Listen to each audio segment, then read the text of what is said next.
I would definitely recommend Steve's sales training because I think there's so much quality information and it's based off of a lot of experience between him and his team, which is some of the most valuable mentorship and or training that I've ever received were from people that were in the trenches, that were in the ring and really doing this stuff and not just teaching something that's not working anymore. So I highly recommend it. I think anybody can benefit from this. That's trying to step their game up to the next level and really want to learn how to handle those objections from sellers. I can't wait to get back on the field now to try these techniques and skills out. I think it's going to benefit me a lot in the future. So the first time I met Steve, I wasn't as confident in closing deals. Once I met Steve a couple months ago, my sales rate went up incredibly and 100% more confident that I'm going to be closing more deals. Steve taught me a ton, and every one of the pieces of information that I took from today, I'm going to put into action immediately. Let's go.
I would definitely recommend Steve's sales training because I think there's so much quality information and it's based off of a lot of experience between him and his team, which is some of the most valuable mentorship and or training that I've ever received were from people that were in the trenches, that were in the ring and really doing this stuff and not just teaching something that's not working anymore. So I highly recommend it. I think anybody can benefit from this. That's trying to step their game up to the next level and really want to learn how to handle those objections from sellers. I can't wait to get back on the field now to try these techniques and skills out. I think it's going to benefit me a lot in the future. So the first time I met Steve, I wasn't as confident in closing deals. Once I met Steve a couple months ago, my sales rate went up incredibly and 100% more confident that I'm going to be closing more deals. Steve taught me a ton, and every one of the pieces of information that I took from today, I'm going to put into action immediately. Let's go.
I would definitely recommend Steve's sales training because I think there's so much quality information, and it's based off of people that were in the trenches, that were in the ring, and really doing this stuff, and not just teaching something that's not working anymore. So I highly recommend it. I think anybody can benefit from this. That's trying to step their game up to the next level and really want to learn how to handle those objections from sellers. I can't wait to get back on the field now to try these techniques and skills out. I think it's going to benefit me a lot in the future. So the first time I met Steve, I wasn't as confident in closing deals. Once I met Steve a couple months ago, my sales. I didn't either until these guys came here. We real estate disruptors. Hey everybody, thank you for joining us for today's episode of Real Estate Disruptors. Today we've got Nathan Payne and Kory Roisum with Investor Thrive and Offer on Homes. And they flew in from Salt Lake, Utah to talk about how they went from door knocking to 6 figures in profits. If this is your first time tuning in, I'm Steve Trang, sales trainer. Every month we help hundreds of people buy more houses at deeper margins. If you want more info on that, DM me the word sales on Instagram. Also, we're sporting new gear. If you guys are interested in that, check that out. I am on a mission to create 100 millionaires, and the information on this podcast alone is enough to help you become a millionaire in the next 5 to 7 years. If you will take consistent action, I assure you, you will become one. And this show is brought to you by our company, InvestorLift. To get access to over 2 million cash buyers across the country, go to investorlift.com, put in Disruptors, and you'll get 10% off. And if you get value today, please tag it from below or share this episode right now. That way we can all grow together. And I got to announce we got Closers Lab coming tomorrow, 10 a.m. in this office. So it's 10 o'clock Pacific. My partner, Max Jimenez, is going to be doing live calls. He'll close your deals. He's got to submit them at deals@maxcashoffers.com. And there's a live show, so please ask your questions for Nathan and Kory to answer. All right. So, first question is, what got you guys into real estate? Great question. You want to start with that, Kory? So what got us into real estate, my dad did it for a little bit. He started wholesaling when I was in college, like 7-8 years ago. So he did some wholesaling. I wanted to learn how to do it. I did it in college a little bit. I did some lease options while I was still in school. Like my last year of school, I did 5 lease options. And then I stopped, went and got a sales job, moved to Salt Lake. We met in college. That's where we met. I was doing it. He thought it was lame while I was doing it. I always knew real estate was good, but man, he was doing it as like a side thing in college, and I was like, man, come on, you ain't doing it. You ain't doing what it takes. Because I did door-to-door sales in college. I started off as like a lowly, door knocker. Right after we both served missions for our churches. So right after missions, we were already ingrained like the knocking, right? Like we knocked a lot of doors for when we were on our missions for our church.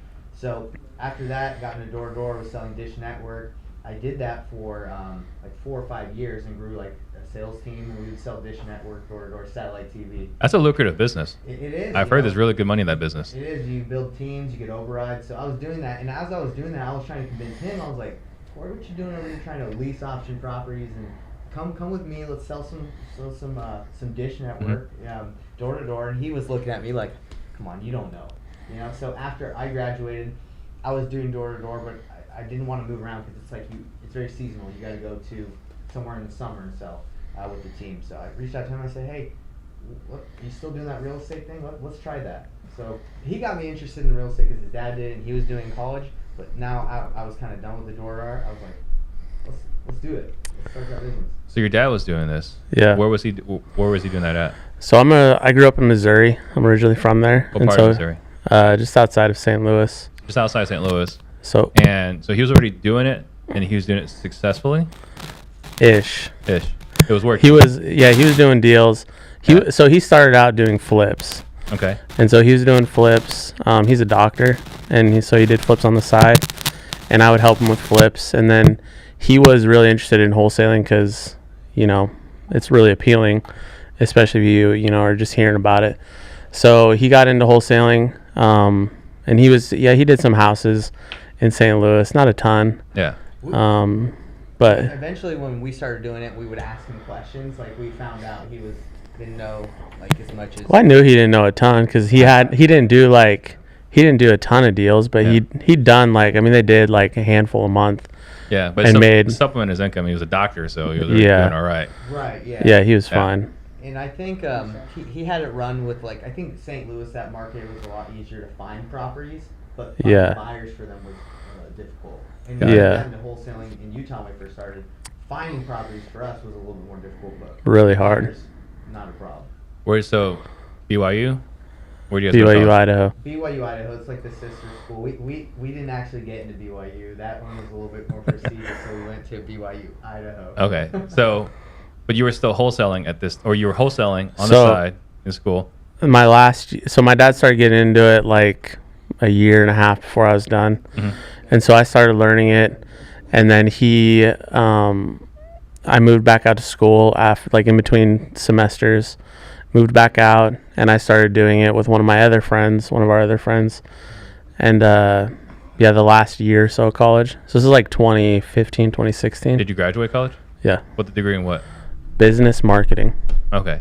Did you find that It to be hasn't helpful? helped me with wholesaling marketing, but No, not at all. not much, So to be honest. So you're doing real estate in college. How is that? Did you have any plans to finish like your degree and then like go apply that, or like you were just like kind of going through the motions to finish your degree? So I guess like my thought process then was like, this seems like it's going to be a good career path, right? And that's why I didn't ever go out and knock doors. Is like, I know I'm not going to do that forever, but this real estate thing seems like something I could do for a long time. Yeah. So I started doing that. I planned to finish college, like, my dad put a bunch of money into it. I put some of my own money after he stopped paying for it. So I put money into it, and I was like, I might as well finish. There's a year left. So we would spend probably like 10 to 20 hours a week calling for sale by owners, pitching them on lease options, trying to lock up deals. And yeah, we did 5 deals. And Well, the reason why I'm hitting on this point, because I think there are people that listen to our show, right? They're in different points of their stages of journey, life, right? yeah. Right. And the ones I'm thinking about right now are the ones that are either they graduated college, or they're in the middle of college, and they're thinking like, should I finish quit my degree? college? Yeah. Right? Should I finish my degree, or should I just go on to college? Or after they finish college, I got this degree in business marketing, right? I got this degree in business marketing. Should I do this for a while for real estate? They kind of have this dance, right? So Yeah. it seems like your calculation was simple. Yeah, so I actually left college and I went and got a sales job outside of real estate, just at like a tech company there, Yeah. doing sales. And so Real estate, but you had to like get yeah, like I felt like established, I guess. I felt like I needed more. Yeah, I'd just gotten married at the time, so I wanted some stable income. But after like 9 months of that, I was like, I can't. It was just it sucked working for other people. It sucked. When I reached out to him, Yeah. he almost had enough. I always knew I wanted to do my own thing, right? Yeah. Like be my own business, like be a business owner, be my own boss type thing. So And then yourself, so you're already hustling in college, selling I was dish. hustling. Was it dish direct? First was Dish and Direct. I worked for a company that did both. Yeah. And then we just went straight to Dish Network. Got it. So I did that, yeah. And then when you finish your degree? Yeah, I finished my degree and kind of had that hustler's mentality in college. Like I started, have you ever had elote? Like Mexican corn in a cup? You ever had that? Probably. So I started it's delicious. I started a corn stand. Like they would sell Mexican corn in a cup in Rexburg, Idaho, where we went to school. So for a summer, sold corn out of a shack. Mhm. And then I started, at the last year of college, I did, I always wanted to own like a chill zone, a place where people could go hang out. So I leased a place in downtown of where we went to school, and I opened up, it was called Skizzy's. And it was a music venue where people could come in and listen to local bands play on the weekend. Mhm. And I love cereal. So I started a cereal bar in the music venue where people could buy bowls of cereal. So anyway, I was always trying stuff. Did it make money? No. And we But sound it like was- massive shiny object syndrome. It was Yeah. great though. Well, I The mean, that's not cereal a bad bar. thing, right? I mean, it's just the reality of who we are. It was fun. And like I didn't even know like cereal bars existed. I was in Vegas in Yeah. October, and we were just walking around. It's like they just sell cereal. Yeah. Honestly though, Nate's was the first one I'd ever seen. And it was pretty good because like the favorite thing we did there was we had like ice cream from like the local dairy, and we would make ice cream milkshakes where we would like Cereal milkshakes. cereal milkshakes where we would like take Reese's Puffs, blended up in the vanilla ice cream. It was good. Yeah, that's what they did over here. It's like Yeah. I wanted to try it, but I was like, this is just really Maybe bad they idea. copied Skizzy's. Like sugar and sugar and sugar. Yeah, it was good, but I was always trying some, and probably not the best at it, but So you didn't go get a job with your degree. You just went and hustled for yourself. yeah, my degree was in business management and entrepreneurship as the that was emphasis. still while he was in school, though, too. Yeah, that was Yeah. last year of college. So then you graduate college. What do you do next? So graduate from college, still doing door to door. Sold skizzies, right? Like sold the stuff in there, and then met my wife, and then we're like, well, what are we gonna do for work? I had saved up some money from door to door, still doing it, and then transitioned to Sprint because Sprint cell phones, that also sold that in our company. So I was selling Sprint, and I was Door-to-door? just door to door. Yeah, I didn't know anyone sold Sprint door to door. yeah, it's pretty lucrative. I mean, you sell 5 lines, like $150 a line. You'd be making some good money, and I would sell like maybe 15 lines, sometimes a day. Yeah. So that was nice, but we were working at home and doing door to door is kind of difficult because you got to motivate yourself. Okay, I got to go knock on my neighbor's door. So usually you have to go to a different market. So you just go there, you grind for 3 months, and you're good for the year. But I was kind of tired of doing that, and I wanted to stay in a local place. So I reached out to Kory. I said, Kory, your dad does wholesaling, or real estate. Let's do that.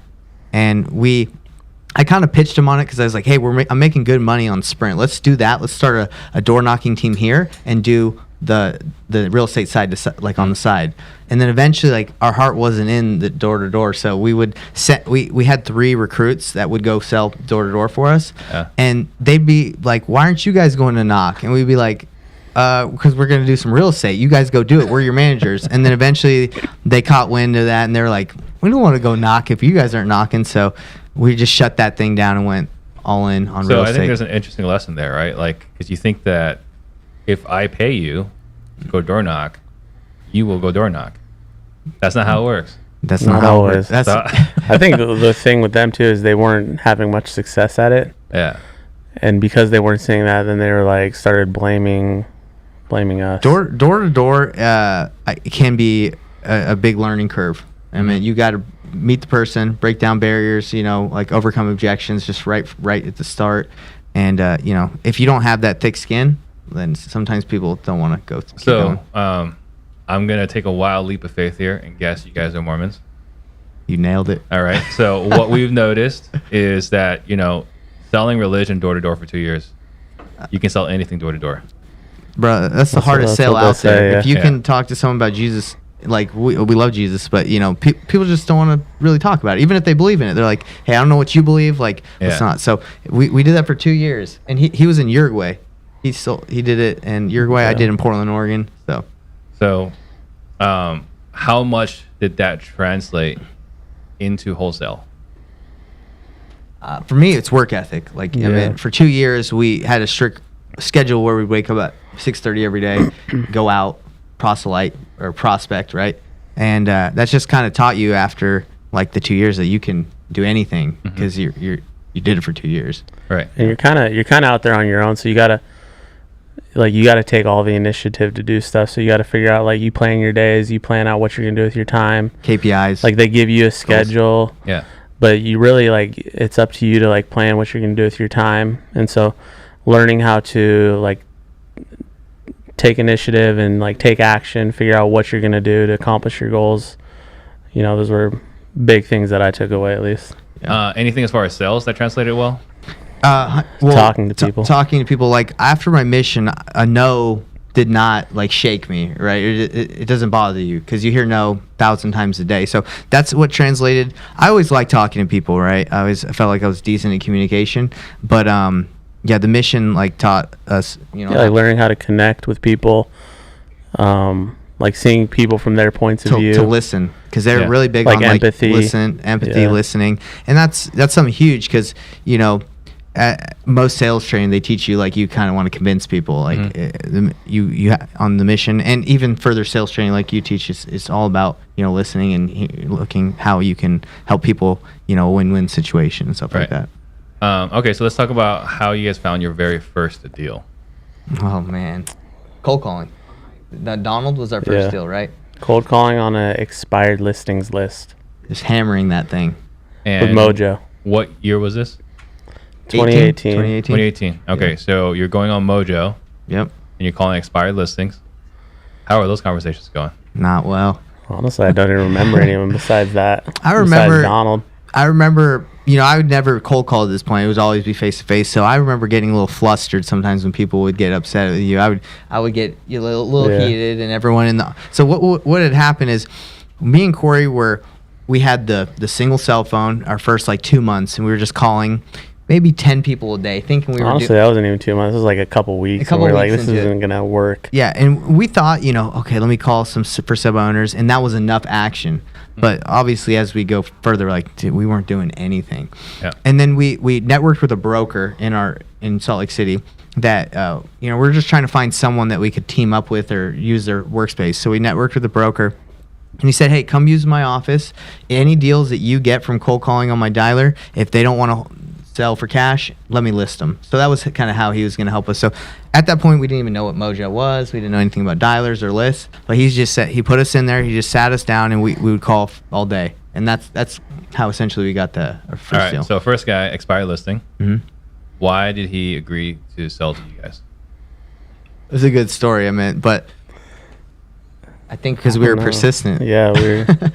So the only reason I'm asking this, right, and this could be a limiting belief, because I got the realtor background, and I had my VAs that cold call expires and FSBOs and cancel listings, right? Yeah. And in my experience on the realtor side, is that if you couldn't sell your house, usually it's one of two things: either you're an incredibly difficult person, or your realtor was just absolutely awful. One of those two things. I think it's a difficult person thing. So we were very ambitious, and we went over to this guy's house maybe 5-10 times before he signed. Okay. So what had happened is he had listed his house with an agent. The agent didn't take good pictures, and the house didn't sell for what he wanted. Ended up, Kory called him. He was actually in pre-foreclosure, but he was from, where was he from? Croatia. And he was like just biding his time until he lost the house. Yeah, he hadn't made payments for like 10 months. Yeah. So he's just biding his time until he lost the house and was going to move back to Croatia. So we knock on the door after the initial conversation where he said he was interested. We would go there, knock on the door, and he'd be sleeping like 3 o'clock in the afternoon. We'd be like, Donald, wake up, man. We're here to talk to you about the house. This happened about 5 or 10 times where he'd wake up, we'd sit down, we'd chat, and finally we were able to lock down. He basically just gave up. He gave up, and it was our persistence that. That's awesome, though. Because how many times do I knock on someone's door now? It doesn't really happen. But that's what it takes, right, for your first deal. Like a lot of people are watching, and some people get lucky and they close it in the first month. But more often than not, like most people try for 6 months and then they give up. Yeah. Right. So at first we did a lot of that kind of stuff. Yeah. What's that? Like knocking on doors, just being persistent, staking people out, waiting for him to come home. Be like, he's not answering my call. I know he's gonna sell. Let's just wait. So you said it was an interesting situation. So what was interesting about your first deal? Well, I think because the process of how we got the buyer, so first of all, getting him under contract took many touches of going to the house. Finally, he signed. And we locked him up too high. We locked him up 185, and that was too high at the time. It's crazy because the house is worth $500,000 now. But so 185, and what had happened is, we were too high, and we were so scared that if he was at the house when buyers came through, that someone would blow the deal for us. So we would go there and we'd say, hey, Donald, can you go to the dog park for an hour? And he's like, okay. So he'd leave, and then we'd send 2 or 3 buyers through, as many as we could. They'd walk through, and they'd be like, this ain't a deal. And we're like, it's a deal. And this happened 2 or 3 times where we were just so scared someone would steal it, so he'd be at the dog park. Mm-hmm. So that was interesting, too, because right now we don't ask sellers, hey, can you leave for an hour? Yeah. Bring your dogs. We'll let you know when to come back. We're just transparent about it. Hey, we're going to have some of our we even tell people we're going to wholesalers, say, hey, we might buy this. Sometimes we might buy this. We might flip it. We might sell it to one of our business partners. We might bring in business partners. So we're going to have them walk through during our due diligence period to see who we want to work with. So so you locked it up too high? Yeah, so we locked it up too high. We went back to him. Didn't we tell him we locked it up too high? I think so. I think I mean, I think at that point we had a buyer at 180, right? Yeah, so we're like, look, Don, we were very transparent with him. Like, look, dude, like we're trying to work with our business partner that's going to help us buy this property. Like, he wants it at one. You know, I think we told him like 175, so we could get it 175, and then we made 5K. So like, he will only move if we do buy it at 175. So eventually he was like, okay, fine, let's go. Yeah. And then we snuck it. We put our fee in there, and that buyer took us. Obviously it was a better deal, but when you're so young and new to the game, your buyers list can be so weak that They're you're skinny and they can smell fear. They know they can take advantage of you. Yeah, because we had another deal like right after that was an amazing deal, and we were trying to make like 30 or I think we were trying to make 100,000 on it with that buyer, and he was like, "You guys haven't paid your dues. I ain't buying this." But it was such a good deal. But he was not. No, he just wanted it less. He was going to buy it. He just wanted us to make less. Yeah. So having a good buyers list or network is so important when you're new, because you're going to get taken. Yeah. That's why they need to reach out to you on your Dispo team, because if Right. like I'm telling you, if you got a deal and you're about to make 20, reach out to your team to see what you really can make, and that's what I would gauge if I'm new. Yeah, well, I appreciate that, but you guys do the same thing too, right? Everybody does the same thing, right?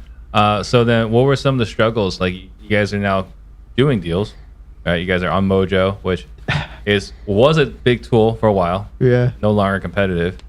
For whatever reason, they refused to get with the times. Mm-hmm. So you guys were using Mojo and you were getting deals. What were some of your first major obstacles in your journey?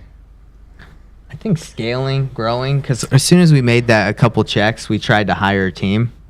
And at this point, we were with the broker, right? Mm-hmm. And the broker, we were like low on money, with ups and downs. So we're like, he's like, I think we went to him and we said, hey, you want to help us with money, and like you obviously want to get into this too. So we split the business 30 with him. Everyone gets a third. Mm-hmm. And he, at that time, like we started hiring cold callers. We started hiring our buddies for $15 an hour. Wow. To call. We didn't know. And you guys were very nice. What's what like the company out of Costa Rica was paying their cold callers? Oh, so Call Motivated Sellers. I don't know if you've heard of them. So they were paying. We were paying 20 for them at that time. Really? Yeah, $20 an hour. I think it was 20 or 15 if you got a discount. So we're like, 15's good. So we hire our buddies. They called. You know how it is. They didn't work that hard, even though we tried to get them. And it didn't work out. So. That was kind of an issue. You brought in a third partner, and then you took the money from the proceeds from the other sales, and Put then you hired your friends. How many friends did you hire? I think there were two that we hired. Two at $15 an hour. Yeah. So that was a very quick jump. Yep. And that didn't work well. Our issue has been jump. paying for speed. We want speed. We want it quick. We want to grow fast, which can be kind of an issue as you try to grow. Well, it's a good thing and a bad thing. Yeah. Yeah. So what happened? What was the outcome? I guess the first one was the outcome of hiring your friends at $15 an hour.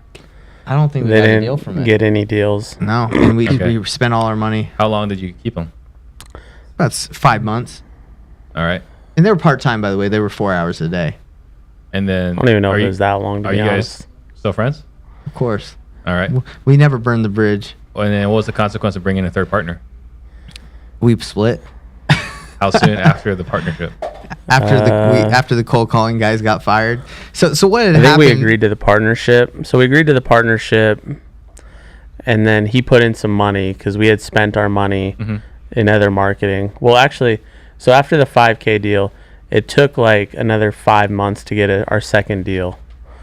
It didn't. So we got our first deal in like June, and we didn't get another deal until like October. And so it took a while to get our next deal. And we had run out of that 5K. We had run out of money, and so this broker started putting money into it. He started sending out mailers. He started paying for flyers. He was already paying for Mojo. Invested. Yeah, he was investing. He wanted to get into it. It wasn't a ton of money, but I mean, he put like 5 to 10K in it, and we got some deals from it. So I think what had ended up happening while we split with the brokers, just because he was running a brokerage, right, and we felt like all the work. And he was getting paid when those deals started coming in. So we were like, we just don't see. Because after his initial first investment, then we got some deals, and then we reinvested that money. And so we felt like 33% was a lot for 5K of. And then when we eventually ran out of money with the cold calling, we split with him. And it was funny. He was like, he's like, why are you guys leaving? You know, I bring experience to this team. Like, you guys don't have experience. And I was like, bro, with your experience, why didn't you tell us not to hire people at $15 an hour? And this is what he said. He said, I needed you guys to learn. And I'm like, how I do you can see that from his perspective. I'm But like- then what's the point of his I'm experience? like, what's the point of your experience if you want me to learn from that? So it was funny. I mean, I can see. I mean, we haven't talked to him since. I've reached out and apologized, you know, because you don't want any bad blood or anything. Right. So I was like, hey, I'm sorry things happened that way. He never responded. It's pretty. He should be happy though, because we got him a deal that I think he made probably $150,000 plus on it. On a 'cause- flip. On a flip. It was a great deal. Yeah, that sounds like a wonderful deal. So you guys didn't split that deal with him? That was just his deal? So he technically bought it from us. Yeah, he paid us out, and I remember at the time I was like, "Hey, we'll flip it with you," and he's like, "No, I got this, guys. Let me just pay you." And I was So he like, paid you guys the assignment fee. "Yeah, he paid us the assignment fee and kept the deal and flipped it," which Which he paid us a good. I mean, we made that's good. $42K off the assignment. Yeah, so it was a win-win. it was a very good deal. Yeah. Okay, so then what happened after that? So we scaled, didn't quite go the right way, partnered up, didn't quite go the right way. What happened after that? Well, I think the issue we had in the beginning was like not being consistent with whatever marketing channel we did. We did a lot of door knocking, we would do flyering, we'd do cold calling, we did mail, texting. But in the beginning, it was just like we never found that thing where it was where we consistently get Yeah, deals. we'd spend money on mailers and not get Yeah, like 8K. a single call, right? Yeah, you spend $8K, you wouldn't get a deal, and you'd be like, at that time when I mean, $8K is a lot still, right? But you spend that when Even you're more than- brand new. Yeah, I mean, AK is a lot of money when you're starting. when you're new and you don't get a deal from mailers, you're almost like devastated. So, I mean, if I could go back, I would have done a lot more networking and you know, trying to get deals through, you know, my relationships, which you can get deals that way. So. Absolutely. So, but what happened? So you tried all these different marketing things, didn't work. Then did you wise up? It was like, oh, let's just go hard on one marketing thing, or did you make some other blunders along the way? No, we were making blunders for months. Still and making years and- blunders. So right after we left from the partnership with the broker, we reached out to another buyer that we were cool with, and we were like, hey, you know, we're kind of out of marketing money. Would you be willing to invest $2,000 in us in flyers, and we'll go hand them out, and any listings that we get from it, you can have. And he was like, you ain't getting a deal with 2K, but I'll give you a shot. So we went to his office, worked there, made cold calls, and then we would hand out flyers. And Did after we get our own mojo by then? yeah, we had our own Yeah. mojo at that time, and me and him were just grinding. And eventually, he's like, guys, I'm moving my office, and you guys can take a hike. So that didn't work either. It didn't work either. And then Okay. we went back to working at our houses, and then we discovered texting, and that was a game changer. That was a game changer. That was a game yeah. changer. Okay, so what was your business like right before texting? What was your business after texting? No deals before texting for a while. Inconsistent deals. Yeah, Yeah, like no deals. Like no, it had been a couple months at least. Yeah. it was dry. What Yeah, was dry spell there for a little bit, and then we started texting, and then we got like 5-6 deals right in a row. They were nice and big, and Some big we ones. paid him back. We are like, thank you for believing in us. Here's the 2K, and he was like, wow, you guys really. You did it. You bringing me money back. We're still cool with them. But yeah, so we got into texting.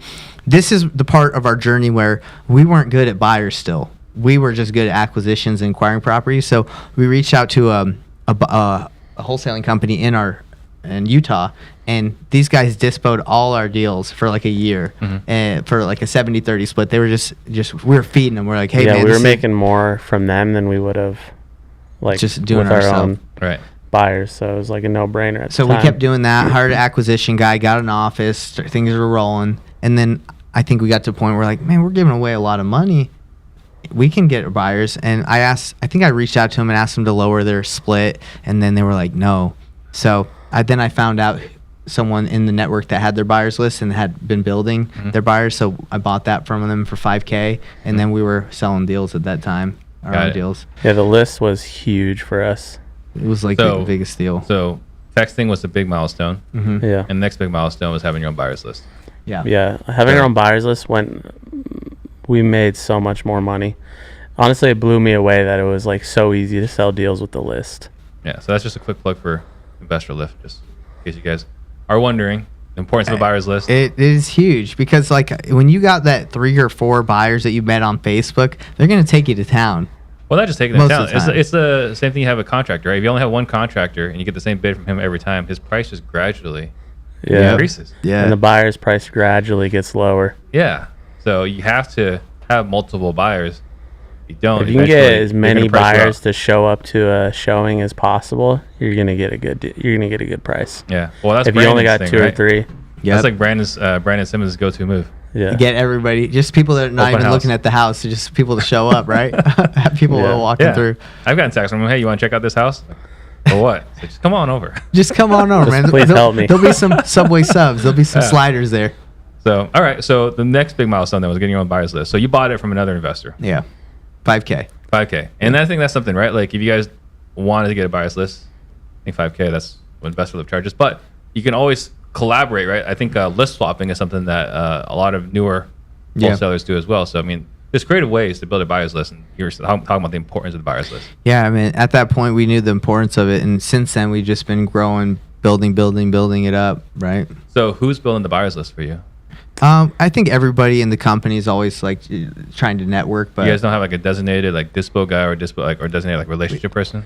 we have do. it. Yeah. So do. now we do nationwide. Mhm. So yeah, I mean he builds the list when we have deals in an area, right? So he builds that list there, but we don't build in Utah much anymore. Yeah. We I'm only have, asking this like- because, like, you know, for Yeah. us, what we found is, you know, we got a guy on our team. He's a rock star, Ryan Overcash. Mm-hmm. And I like he- that guy. He's yeah, awesome. He's just like, you just naturally want to be friends with him, right? He Dude, calls I'm- you up, he talks to you, Yeah. and like, yeah, put me on your list, right? So go Yeah. ahead. When I met Ryan for the first time, I'm like, I like this guy. Yeah. Yeah, he's got that about him. Yeah, he's just super charismatic and you want to work with him. Yeah. Yeah. Yeah. So, all right. So, what was your business? How did your business look after you built your buyers list? You were saying like your profits per deal went way up. Yeah. I think Profits per deal went up. Just ability to sell more deals like that we couldn't sell before. So Yeah. more deals, more profit per deal. And then is this a time when you guys started joint venturing? No, not yet. We didn't know how to do that Okay. yet. So what was the next part of your journey? Yeah, I mean, our journey has been like this, but I'll explain. So we went down. So we had hired an acquisition guy at this time, Herman, right? And then what happened is deals for some reason just started becoming more difficult to get at that time. Yeah. Right. And this is kind of when we went nationwide. This with is Nick. right before COVID. This is right before COVID. For texting wasn't hitting as much. I think that's when the regulations started getting tweaking a little bit, and maybe we didn't have the knowledge to. That's really that's all we were that's doing at when the the time, whack-a-mole too. started with the texting. You had to constantly change your texting. Yeah, Yeah, exactly. yeah. We had VAs running it, and they didn't have that experience. So we were like, man, these aren't hitting as much. So things weren't going that well for us. And then COVID hit. In our office, we were a month to month. So when COVID hit, we all just went virtual. We all went home. And we were like, it was just a struggle to get deals like at that Yeah. time in Utah. Because, I mean, I think when you're specifically in a major metro, and if you're not good at marketing or have that network, it can be difficult unless you're spending those marketing dollars or you're putting out a lot of effort. So we saw a podcast, your podcast. It was his podcast with Yeah, with Nick. Nick. Do you remember Nick Perry? Perry? Yeah. And he was talking about how he was crushing it with nationwide pay-per-click. And we were like, that's the answer. So I reached out to Nick Perry. It felt like a revelation, Yeah. like a pure Holy grail inspiration. right there. I mean, he's the only one I know that's done it well. Right? I'm not saying others haven't, but like he's the only one I know for sure. Like, Yeah. because that was how he made his mark. Right. 100%. So I Yeah. reached out to him. I hit him up in the DMs in Facebook, and I said, "Bro, teach me, please." So he was gracious enough to like get on some Zoom calls. He would charge us like he's like, "I don't have coaching. Just pay this an hour for every hour," and we would pay him for an hour of his time. He showed us how to run the PPC, and you know, we did the nationwide PPC, and I think our first. Yeah, you want to kind Yeah, of. we've been doing that for almost 2 years now. Mm-hmm. And yeah, the first month was The greatest and it the was worst crazy, month right? Like for us. we were getting leads, and we probably locked up like 40 to 50 deals the first month. We were stoked. I remember we're- the first week. Go ahead. And we were just like, oh my gosh, this is gonna be insane, right? Yeah, we're all buddies. So we went to Kory's house like after the first week where we locked up a ton of deals, and we're all like hooting and hollering, like so excited. We're like, dude, we're gonna make so much money. This is great. Like 3 weeks down the line, we Yeah, we sold like 2 of the deals. Yeah. because Yeah. we were and locking canceled like 30 plus up. contracts. We were locking up deals in the middle of like upstate New York where no one lives and like random places, and we did not know how to dispo. So then we're like, Nick, because Utah was like probably similar to here, very hard to get a deal, easy to sell a deal. Oh yeah. And so we had been in that mindset for like 2.5 years, 2 Yeah. years. gosh, dude, And then so it's like, oh, these are so easy. we felt so good, and our wives were like, they're probably looking at us like, you guys know what you're talking about. But Yeah. Well, and I've heard the similar story with other people trying to go nationwide, and I'll share it for ourselves. You know, when we went to Albuquerque, I think the first month there we locked up like 8 contracts, yeah. and then like no one wants to buy. It's weird. Well, it's interesting because in like Salt Lake City, you get a deal like 85%. You think Yeah. that's legit. So you go to Peoria, Illinois, and you get it at 50%. You're like, this is a deal. home run. And they're like, bro, we buy like 20% here. Yeah, for real. you know?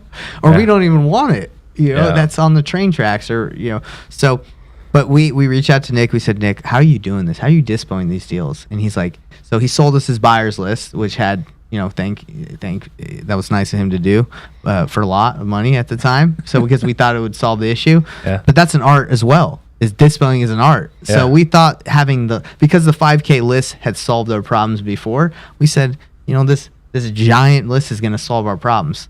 Not really. It didn't really solve our problems. It helped, but it's dispoing is an art. And still, if you got a crappy property in the middle of nowhere, I don't care how good your list is. No, it's going to be hard to move it. Right. So that's kind of the So- issue we had. So there were multiple lessons there. I haven't heard any successes, but you guys said you've been doing it for 2 years now, so there has to be some success. There has to be something on the other side of the rainbow. Oh yeah, there's definitely Yeah, I mean, success. at that I'm just point giving you we had done a bunch of deals. yeah, there were deals in there, but We had done, I don't know, 25, 30 deals in the 2 years. Mm-hmm. I don't know, something like that, right? yeah, I mean, I think we just focus so much on like not the lessons learned, but like how we're Where to not improve. where to improve. Like Yeah. we're always beating each other up because you know how it is. Social media, you see these guys just crushing it, and you're like, well, you know, we're getting rocked. You know, like things like it's hard. But no, we've you know, after we did the nationwide thing, I'll just continue with the journey if you want, and where Yeah. things picked up. So after the nationwide thing and trying to figure out the dispoing and Nick Perry thing, we were like in debt, bro. We were in trouble. Like I think we were like 40-50K in debt just from that all the So probably- PPC ad spend, This right? is probably like a year, right? Yeah. And we reached out to Brandon Simmons and Sean Terry's because we had heard that Sean Terry had figured out like how to make the PPC model work, and he was teaching his mastermind. So at that time, we reached out, and Brandon Simmons was like kind of, I think, coaching and helping out with Sean Terry. So we're like, Brandon, like we're not idiots. Like we can do this, but like we're in trouble. And he's like, you guys should JV. And I'm like, okay, tell me more about that. And then it just clicked to me that We that's, knew about it, but we knew about it, but not that much. Like Yeah. it clicked to me that that's what we had done our first year, right?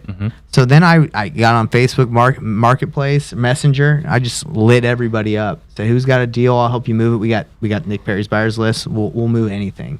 And that's kind of how we dug ourselves out of the hole. Now we built relationships. We our dispoing is legit. You know, we've found other key partnerships. Like we do a lot of deals through HomeLight. I don't know. I mean, everybody knows about them.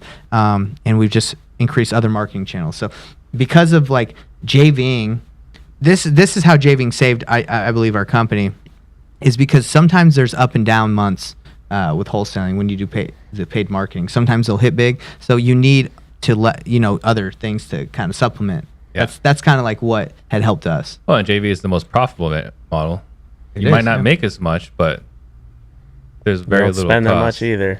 Yeah, and It's a then lot cheaper than PPC. Yeah. and what significantly. I learned from going with Sean Terry and Brandon was the power of like he talks about the go-giver, right? Giving back, like, and I always kind of looked at you, people in the space, like other investors as like competition, and I never like looked at them as like a way to make money. I was like, Right. I'm not trying to talk to you, give you any information. It was kind of like, yeah, I didn't think that was a good avenue, but then, you know, they showed me it's like, hey man, you can help each other grow. So started networking. One of the deals we did from being in the mastermind with Sean Terry is we made $50,000 on a deal that we were gonna make zero, because it was $1 million property in Colorado.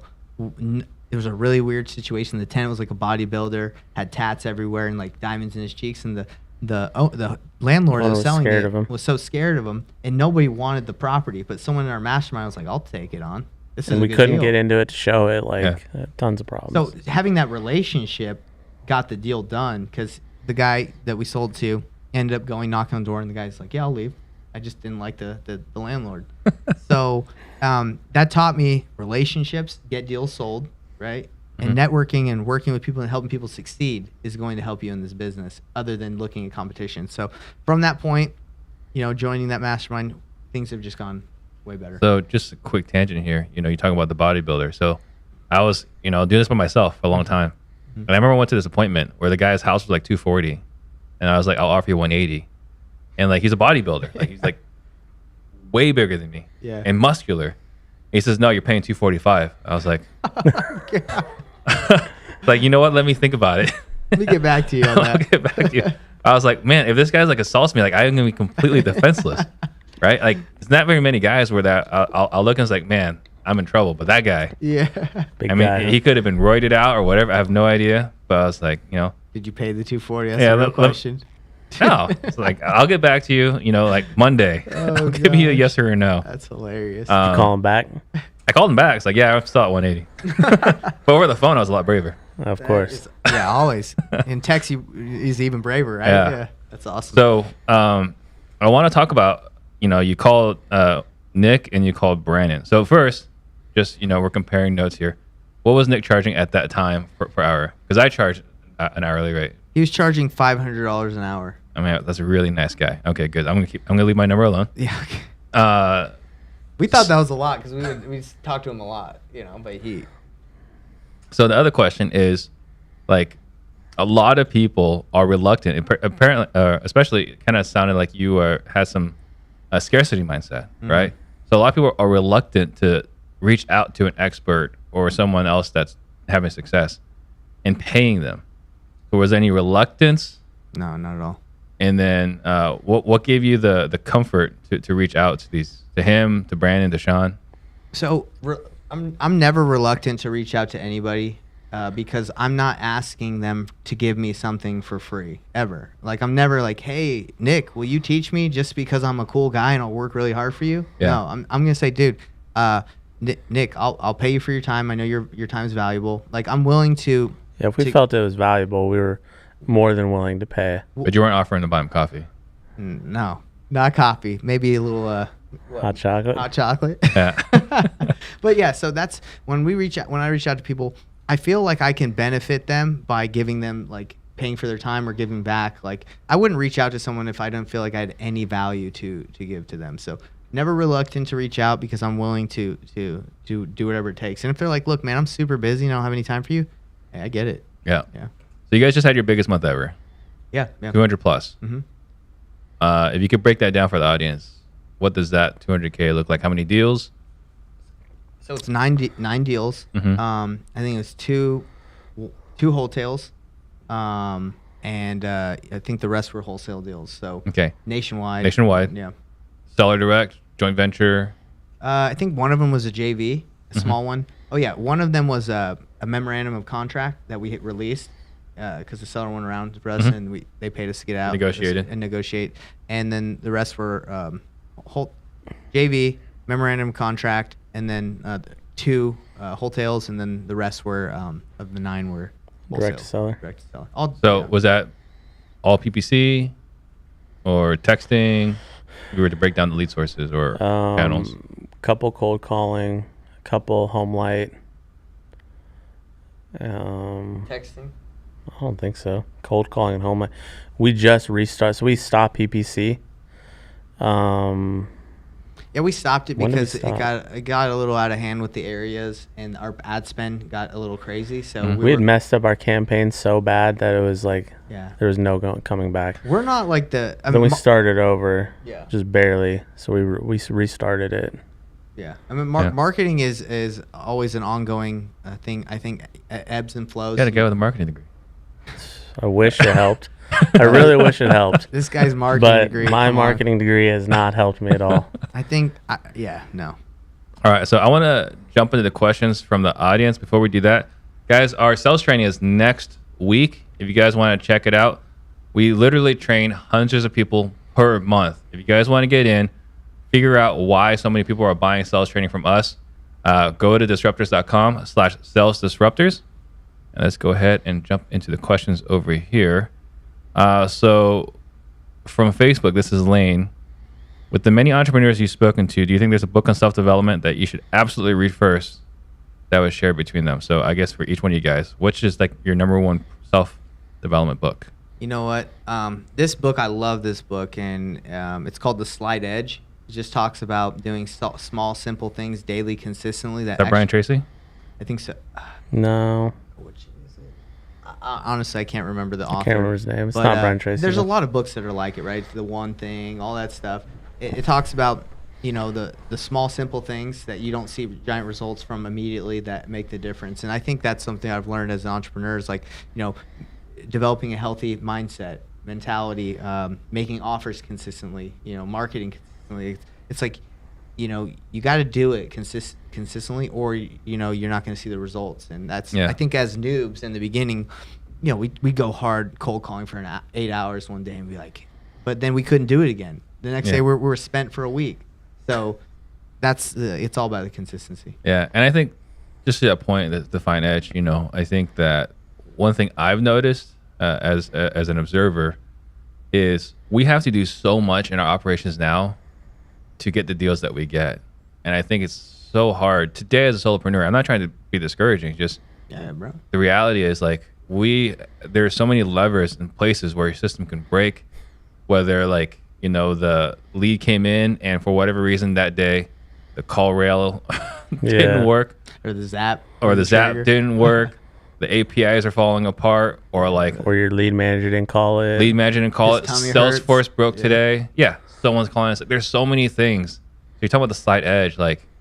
We are really I wouldn't say doing it at a high level, but we're consciously fixing these things. I can't imagine as a solopreneur today doing all those things. You definitely have to leverage. I mean, me and Kory, we got here at 9 o'clock today. We've met with some Jesse Burrell, some of these guys, and these guys that we've learned from you and people like this is they leverage talent. They have the right who's. That's how they get this done. Is they hire the right people. Yeah, and it's amazing to see what they can get done. It's really important. Yeah. What about you? How about you? Your number one personal development book? I would say The Slight Edge, but I'll give a different one since Nate gave that one.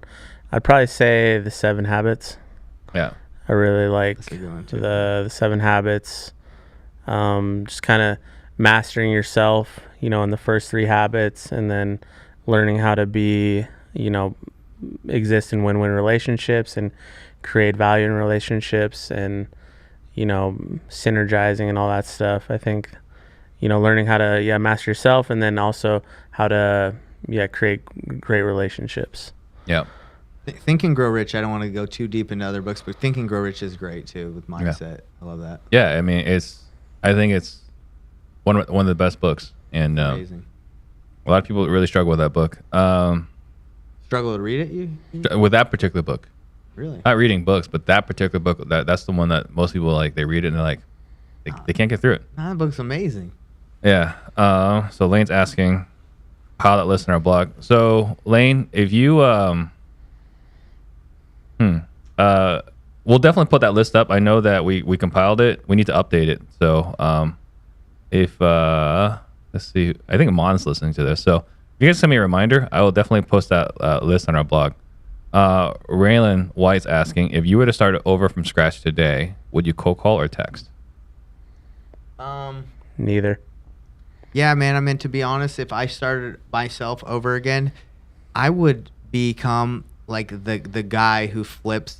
This is my opinion. I'd be the guy who flips in Utah. I'd call all the real estate agents. I would do all organic marketing and be known as the go-to guy. Hey, I'm buying everything. Because as being a wholesaler, you're marketing to sellers. I'll buy your house, but to the network, you're like a wholesaler. You're like the middle guy. I would be known as the guy that gets the deals done. I'll flip them if the numbers work. And wholesaling is kind of like an exit strategy. Yeah. So I'd call all real estate agents in my market. I'd look for off-market deals. I'd say, bring me anything. I'd be looking at people's deals, other wholesalers' deals. I'd be like these hedge funds that have underwriters that are literally just looking at deals. That's what I would do to learn. So how to let me ask you this, and if you're starting brand new, someone's listening to this, right? Like, wholesaling is easier to start, not necessarily easier to do, but easier to start. It's like there's not as many. You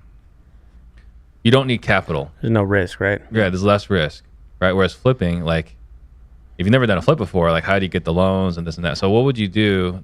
What would you tell someone who's starting brand new as a flip with zero real estate experience? Well, maybe I need to rephrase that. I guess my marketing, or like I'd try to be like the guy that flips, but I would still look at it as like, I'm going to move the deals with the best exit strategy. Got it.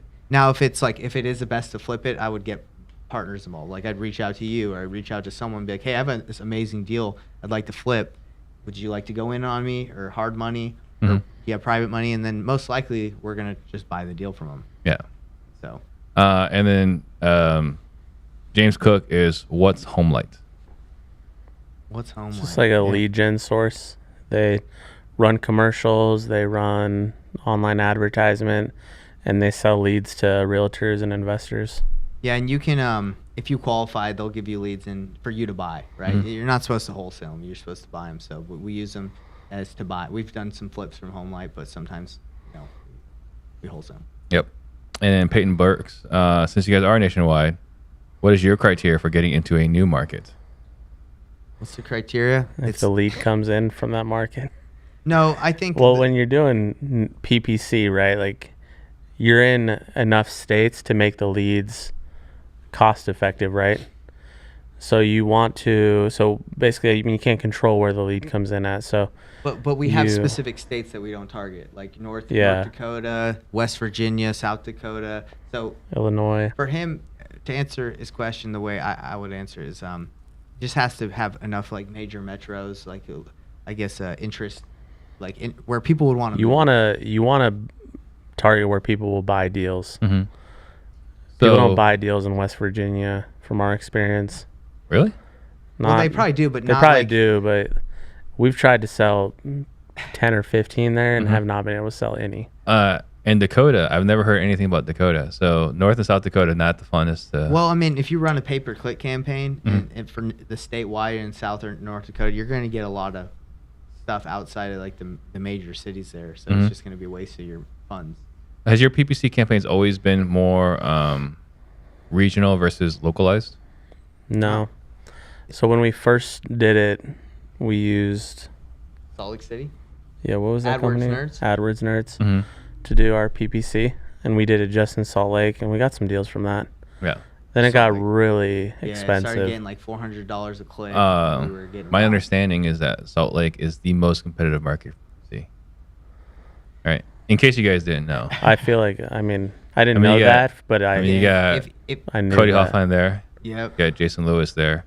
Andy You McFarlane. got Andy McFarlane, Matt Oviatt. Like, yeah, these guys, they pay to play. That's you got some massive hitters Yeah. in the Salt Lake area. And Clay, right? Like Clay and Brian. Yep. Yeah, you got some massive players up there. And Salt Lake's not big. It's not huge. There's some, You're here. You see how big Phoenix is. Yeah, I think like there's 4 major counties, and I think it's like a little over 1 million people, maybe 2 million people. Yeah. Yeah, so Maybe. definitely PPC is so that's originally another reason why we went nationwide, right? Is because we were doing the pay-per-click, we were doing the texting, and it was like getting expensive to get deals there. And Sean Terry's had the same experience. That's why he kind of went nationwide. He said to get deals in what's like here in Phoenix, it was getting more expensive. So he It's his fault. It's his fault. It's expensive. Because he taught everybody how to. He taught everyone how to do it, right? Because he was doing it, and I was doing it, and then apparently he was telling everybody else about it. So Yep. my $12 a lead quickly became $400 a lead. So That's crazy. So it's 100% his fault if you're paying attention, Sean Terry. Let's see. Ain't that the truth, right? So you're talking about your mission and Investor Thrive. We haven't really jumped into it. What is your mission My mission. at Investor Thrive? Oh, my mission at Investor Thrive, not my mission that I serve. My mission at Investor Thrive is I want to help. I like real estate. I love real estate, but I want to help people in their personal lives more. That's like what I'm really interested in is like when I dive into these self-help books, like mindset, I believe that there's like a process and a system, just like there is in wholesaling for getting leads. I believe there's a process and a system for getting your mind right. And I kind of think everyone, in my opinion, everyone is so focused on real estate and getting leads and getting deals that they neglect like how important it is to wake up early, consistently at the right time. It's called theater of the mind. If you've read the book Psycho-Cybernetics, it talks about like going to a place in your mind where you like relive wins, so you feel like a winner every day. Like those are things that I write in my journal every day, like wins that I have, or things I'm grateful for. I do affirmations, and I just feel like mentally I'm pretty solid.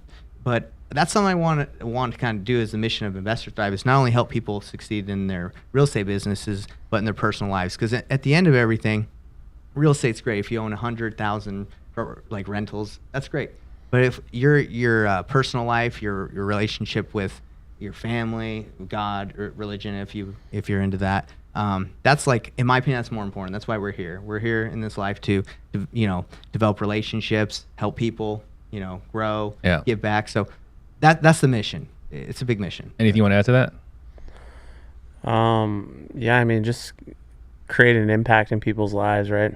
Help them to make the progress that they want, get to where they want, and not obviously do it for them, but be just a help, an aid along the way. Yeah, I mean, I think what you're talking about is so important, because we're very tactical here. We try to be inspirational on this show. The first half is inspirational, and second half of the show get really tactical, right? And it's a combination of inspiration and tactics. But we don't really talk as much about mindset, right? So I'm hoping the inspiration kind of helps people get through the mindset challenges, the things, the garbage, the noise that's inside their heads. Yeah. But I think like if the mindset's right, everything else works. Yeah. Right? Everything else clicks. And you were talking about kind of like the mission, like that helped you when you're on the mission, is like you had not necessarily a routine, but you knew what you had to do every day. 100%. Like, so when you wake up and you don't want to make those dials, or you don't want to go to work because your tummy hurts, your mind is right. You're like, hey, I'm not, and it's a slight edge, right? It's like, if I don't do this today, like I'm behind. I'm not. So I talk to a lot of, because I am coaching a little bit, and I talk to a lot of people who their mind's not right. It's like, if you want to do this business, this is just like any other business. This is a grind. In order to get your foot in the door, you got to work hard. So that 10 dials you made, or that 20 dials, that's not going to get it done. You need 50 to 100 dials a day. You need to talk to 50 leads. Out of that, you can get a contract. So the mindset is something everyone talks about, because I talk to a lot of people too, and I'm like, what's the one thing you could tell people? And they say mindset. But my thing is, let's actually give people a process and like a system, like a schedule. Let's develop a schedule for every individual, so a routine, so you can actually get your mind right. That's what I want. I remember, going to Sean Terry's, Freedom event, and like the first day was mindset. I remember Patrick Precourt, someone I respect a lot. I got to know personally more recently, and he's talking about mindset. And me, right? I'm at this event. I was like, let's get over this nonsense. Like, let's get the tactics, right? Exactly. And for me personally, mindset's not much of a challenge for me, so I don't care about that stuff. Like, just give me the good stuff. Let me figure it out. Let me go apply, right? Like, why don't we spend more time on tactics and strategies? Yeah. But I've since learned, like 90+% of people need to fix the mindset before we can even discuss tactics and strategies, because tactics and strategies are relevant if we don't have the right mindset. Exactly what I find too. I mean, everybody, when you bring up mindset, you got to work hard. You got to change your mindset. Everyone just turns their brain off. They're like, yeah, dude, I've heard that on 100 motivational videos. And that's take massive action. Yeah. That doesn't really help anyone to be like, hey, you need to believe in yourself. That doesn't no offense to anyone that plays motivational videos, but when I hear them, I roll my eyes too. I'm like, this isn't doing anything for me. I don't need to hear about the guy who couldn't breathe underwater. That's a good one, right? But he's like, oh, if you want to fight as hard as you can breathe. It's inspirational. It's inspirational, but for me, I'm like, it only lasts 30 seconds though. Yeah. Well, it's like a shower. Like, you need it every single day. Yeah. So like, you go to these big events and they're great. You meet with great people, but 3 days after, you're like, I can't remember what anyone said, but I felt great. But now I'm kind of dying on the motivation. My thing is like, keep that going. Like do those daily routines and those activities that slight edge. Yeah, that we want to keep you give motivated. We want to give people tactics to be able to do the things that they don't want to do, but they should do that day, right? Yeah. So let's talk about. I mean, if this is the mission, right? And again, this is a challenge that I have as someone that's trying to help people. I mean, truthfully, I'm in my own coaching program. I pay somebody else. Yeah. Who I just saw earlier is coming in, which is awesome for one of our episodes. But I'm paying somebody else, right, on mindset and coaching and everything else. And I share with him like, hey, my biggest frustration as a business owner, as a leader, is there are people I just cannot get through, right? Like they say they want it, I want it for them, but I want it for them more than they want it for themselves. Right. And I'm stuck. I can't fix this problem. I hear you, man. So do you have a solution here? My solution for that would be like you present the formula, right? You like, for example, I had an acquisition guy and I presented him my daily routine that I kind of want to give to people, but you can give it to him and you can follow up, be like, hey, did you make your life plan? That's one of the things I've done. It's okay, like I have a vision of what I want to accomplish in this life. So I can give that to you, but if you don't want to sit down for 30 minutes and think about what you want to write it out, I can't make you do that. So for people that say they want it, maybe you could call them out and be like, hey man, like this is the formula, like this is the outline to how you can achieve your goals. But if you don't even want to fill this out or stay consistent for a week of, writing down what you're grateful for, or how are you going to achieve it? I mean, what'd they say? A plan not written is only a wish or something? Yeah. It's A goal not written is only a wish, or a plan or something without a plan is just a dream. A goal without a plan is just a dream. Yeah, and that's the kind of same thing I feel like with people, their lives, they just, and I love my pops. My pops is great, but I think sometimes like back in the day, people they just went through it, and that's okay. Like if that's what they want, like they go to job. But like for me, maybe just different priorities. Priorities, and that's totally cool. But if you want to achieve, if we want to make you want to grow a business, right? Yeah, if we want to get $3 million this year, it's not going to happen from saying it on this podcast. It's going to happen from us going to break down how many leads we need, like reverse engineering. It's the same thing with your life. You want 10 rentals? Well, you got to get qualified for a mortgage. Yeah. You tell me like putting on a poster board and looking at every day is not going to help. No, man, you got to take action, daily action. So that's the mission. I don't know if you can tell I'm stoked about that because I love it. I love doing that stuff daily because that's what makes it happen. Well, I mean, that's the reason why, like, on our podcast, I said consistent action. I never say like massive action because like massive action is someone's got to like hype themselves up and jump into this and a failing strategy. I love massive action. I'm that guy. I take massive action all the time. The problem is not everybody taking too many massive actions. Right, it frustrates everyone that works with me. But most people, like, they hear massive action, it's like, oh, that's too big or that's not for me, and then they get discouraged before they even start.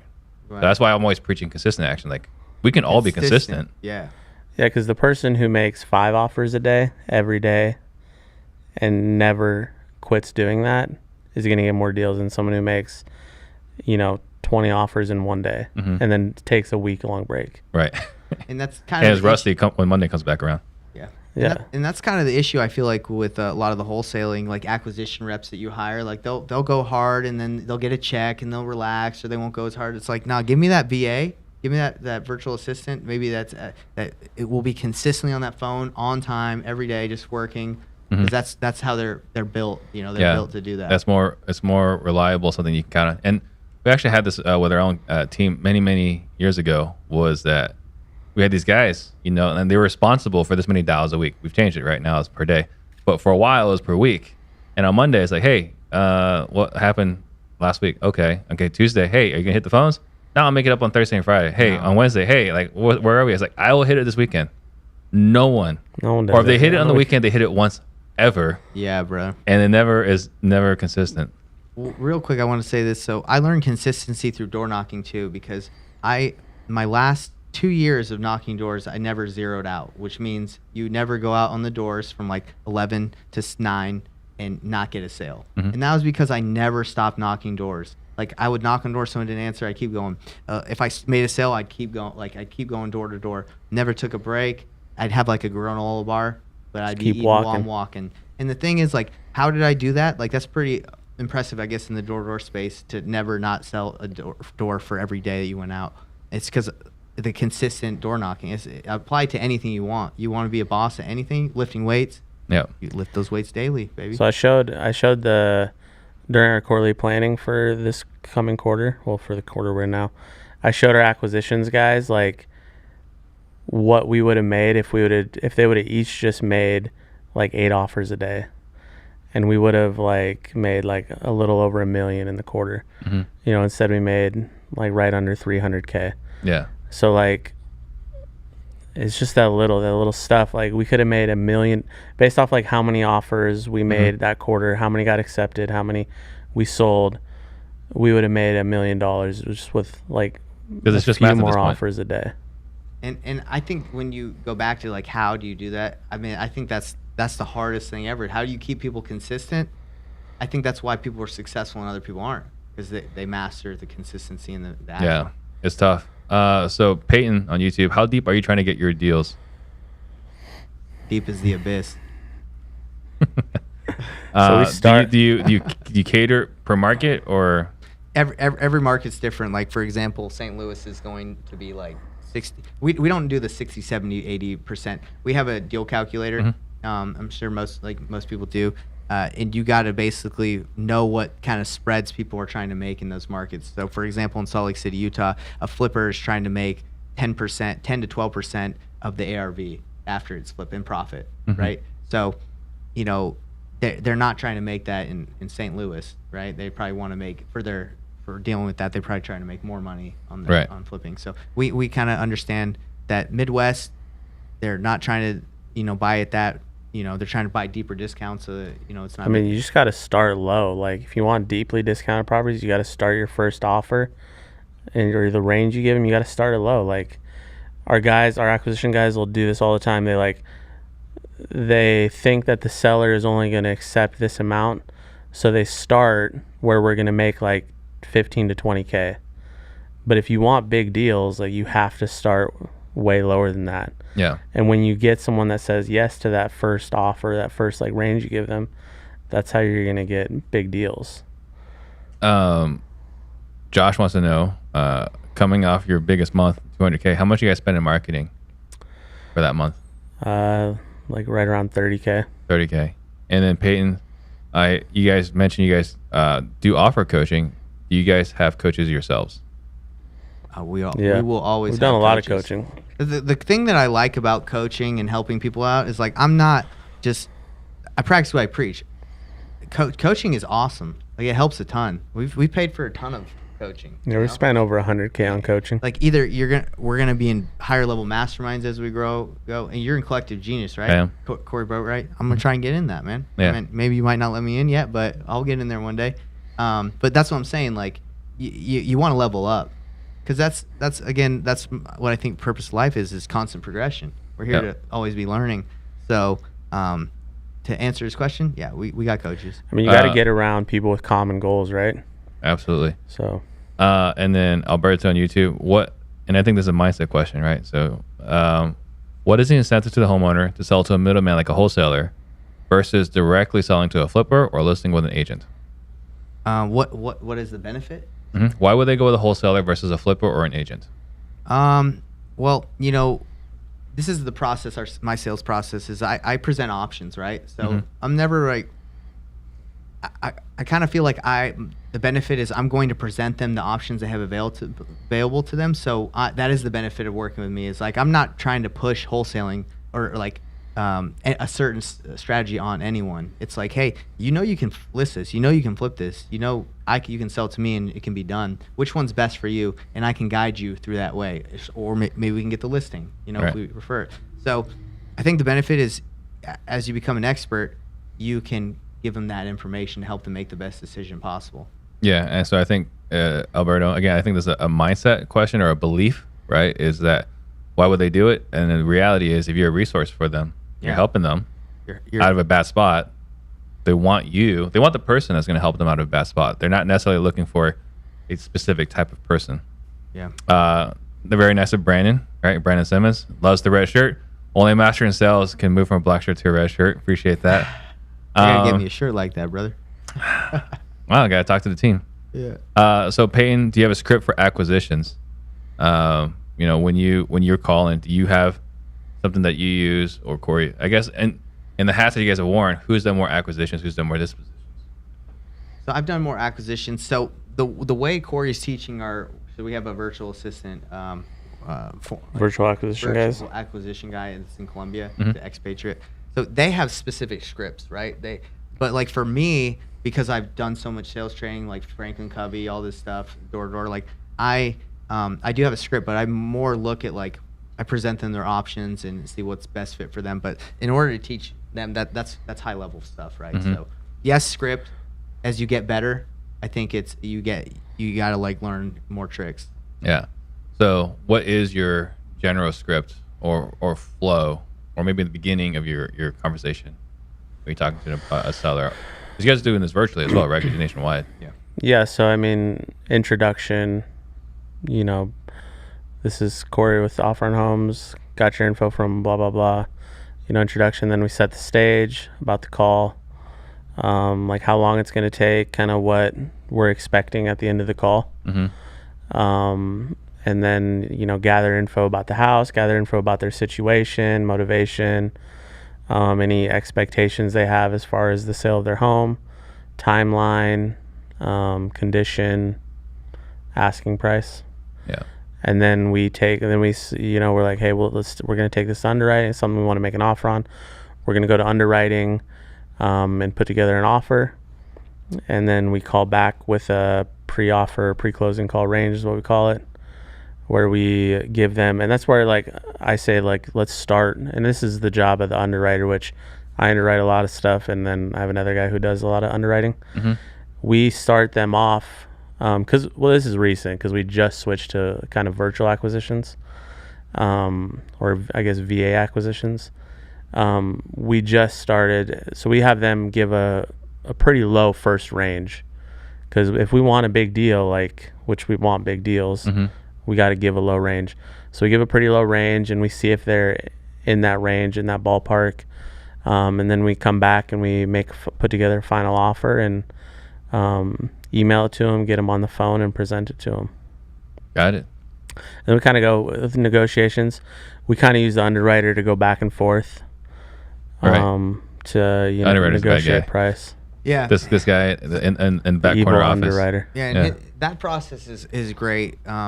But I also think like it depends on the seller, right? Some sellers, if you do that process and you just throw a number, they're not going to make that decision. But so I've dealt with a lot of opportunities or deals that we've closed where I've gotten on a Zoom call, I've shared my screen, I've showed them their options and like why I'm offering what I am and their net. I go deeper into it, and that helps too. Mm-hmm. So That's I think just a hard process to scale. It is a hard process to scale, but I think like if one guy in your company, like if you're giving virtual acquisitions like majority of the cold call leads or texting leads, but you have like a specialist that can like go in and get bigger deals, Mm-hmm. I think that'd be good. And which everyone I think They won't should. even necessarily mean they're bigger deals. Usually the bigger deals are the easiest deals, the Well, easiest sellers. That's true sometimes. It really is. It's the skinniest deals are the hardest work. Oh my gosh. Nate specializes in skinny deals. I'm the skinny deal guy. He squeezes people. So because you guys have a background in door knocking and built a door knocking team, Yeah. do you guys use that at all in your business? When we first started, we hired like a squad of flyer guys because we found out that knocking every individual door is, we thought, a waste of time. So we did do the flyering, but you know, we just found out that it's not that scalable. It's difficult because you know, to get those guys motivated, make sure they're knocking, you're not out with them. Mm-hmm. I think we've never really continued to try to do it. The door to door, like selling It's solar, hard for someone to like go on commission, knock doors, and maybe not get a deal for like 3 months. Yeah. Yeah. Like that's a hard sale to The conversion get people to do. The cash conversion cycle is too long, right? Right. So door knocking is, you'd have to pay them. Mm-hmm. And, think. and the reason why door knocking works in other industries, like let's Dish, Sprint, like you can sell those things that day Mhm. and get money coming in, right? Yeah, the So- cash conversion cycle. Exactly. Yeah. Yeah. I mean, if I can get a commission next week for something I sold today, great. But if I talk to you and I book an appointment and it's like a 16-month sale, you're gonna be fired. Well, that was our second deal was a door knock, which we made 18,000 on when we first started. Took 5 months to get done. She had to find a place to go. We had to get the 2 U-Haul trucks and move all her stuff out because she was a hoarder. Yeah. That cash conversion cycle is a killer. Yeah. But I think it's a great point, though, right, for people to think about door knocking. Brandon, again, follow-up question. What percentage of deals are coming from joint venture versus your own marketing? I'd say like 15%. Like, Yeah, it's not 15 to 20. Yeah, 15 to 20 right now. And, as I grow Investor Thrive, hopefully I can help more people. But yeah, it's nothing like it's not like 50% or anything. Yeah. And then the last question we got here from Tim is, what percentage are you starting? What percentage are you starting your offers at? Because you're saying you want to start low. 50% or lower. Yeah, 50 or lower, and then obviously that's a little bit adjusted depending on the market. Right. Yeah, like you were in Salt Lake City, Utah. Someone's house worth $500,000. You offer them 250. Like you're probably not going to get that done. So you got to be tactical. Right? Yeah. Yeah, we still try to give like a fairly low range where we can make a decent fee if we get it accepted, but obviously we're willing to go up higher. So. Right. And then follow-up questions is, what is your guys' biggest struggle today? I think marketing, consistent marketing. Like we haven't found that channel where we're like, if I put in X, I get Y. So we've struggled to establish a consistent, dependable marketing strategy.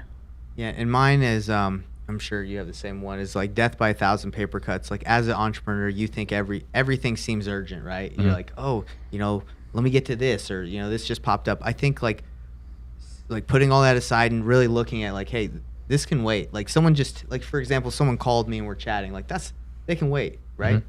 But for us, like it's like, well, let me look at this text. Maybe I got this notification. Knowing what is worth your time and time blocking, that's been hard. It is hard.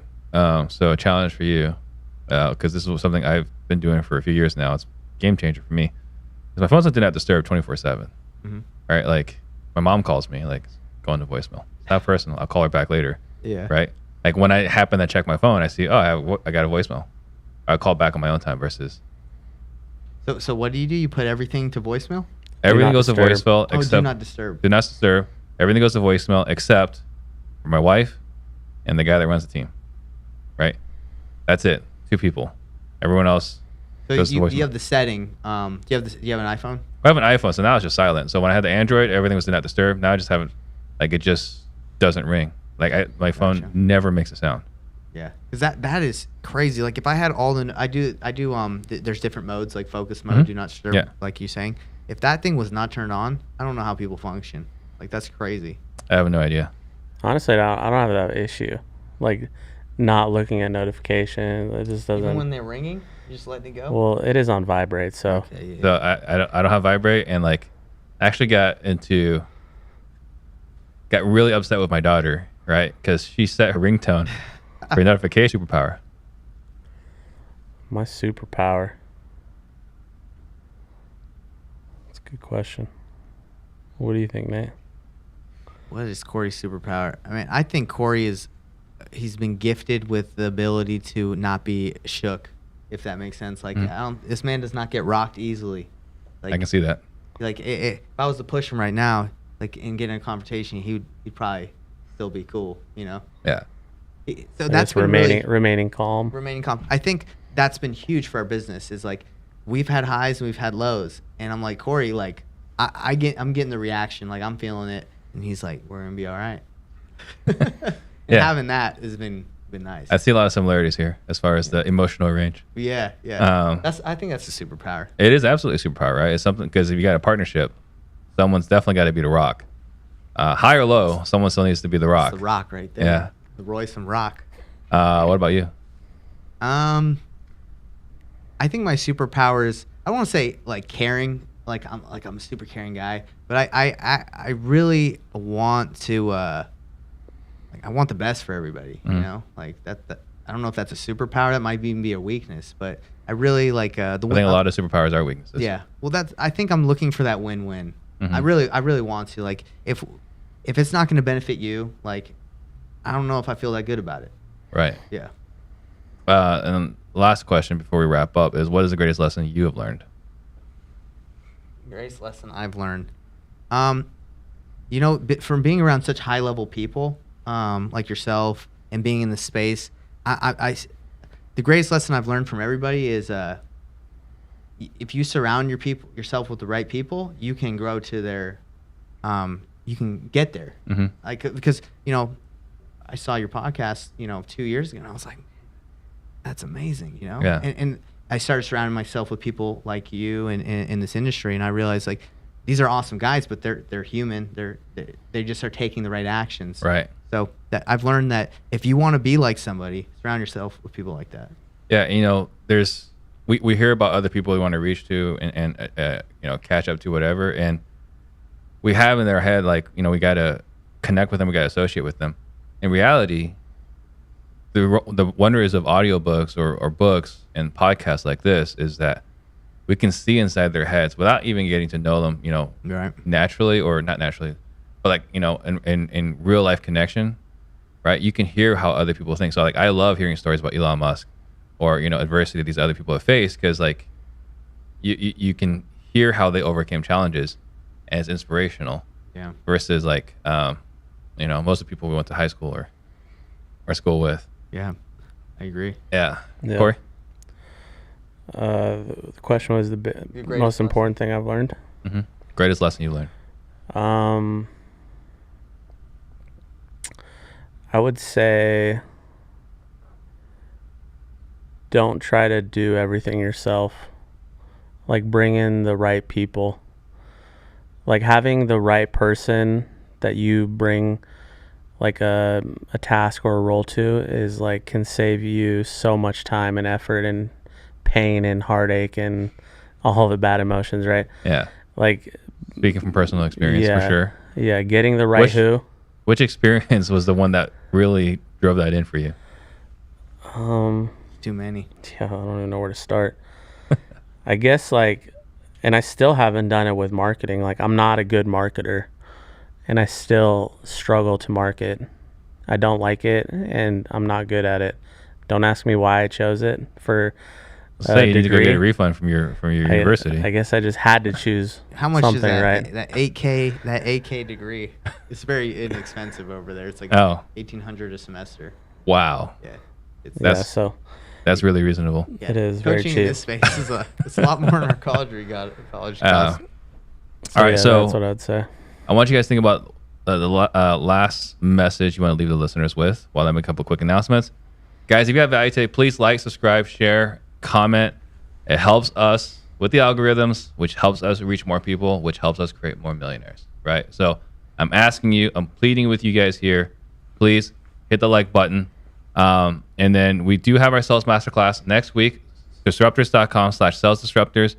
And then our media team, through the popular demand, I'm not even affiliated with this or associated with this. Like, they're the one that's doing all of it. We got a social media starter pack. If you guys are interested in seeing what we do, how they're able to make me look good, because I'm not doing this. If you want to learn how they're doing it, we have that as well. And we got Ryan Zolan coming back next week to update all of us on his journey. A lot has happened that you guys will want to hear next week. So, last thoughts. Who wants to go first?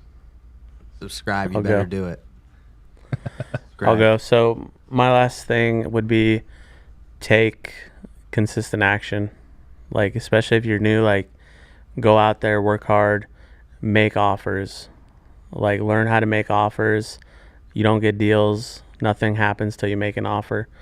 So go make offers. Good. Straight to the point.